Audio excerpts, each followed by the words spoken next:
Добрый день, уважаемые огородницы!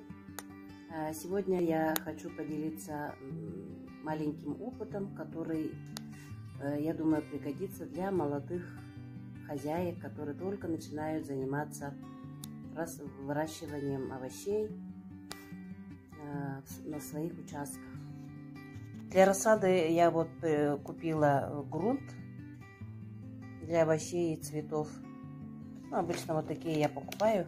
И иногда добавляю сюда обычную землю из теплицы. И нам потребуется вот такой вот пластиковая емкость, контейнер для пищевых продуктов. И значит я уже сюда вот добавляю землю, наш грунт.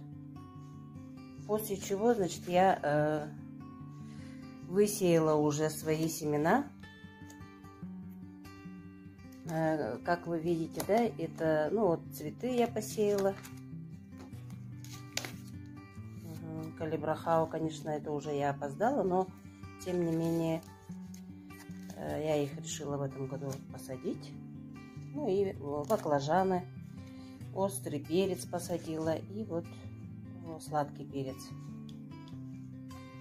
посадила и присыпала вот снегом,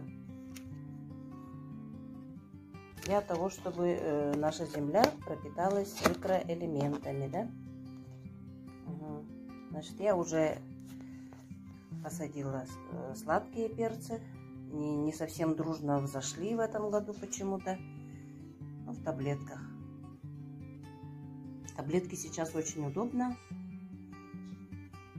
Вот использую иногда из-под торта, да, емкость.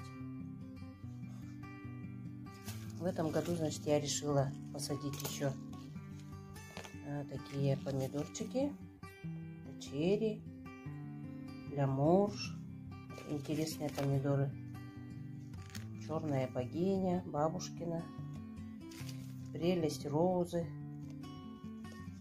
И буду сажать уже в теплице. Такие семена в этом году я приобрела.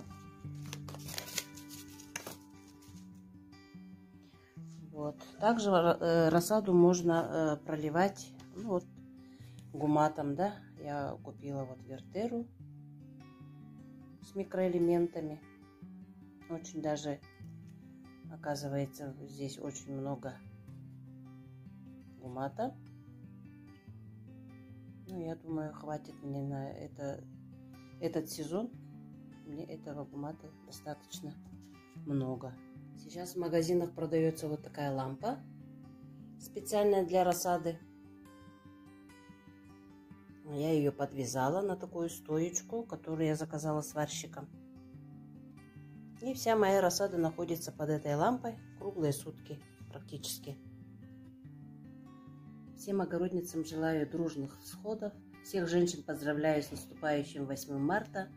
Желаю крепкого здоровья, счастья, успехов.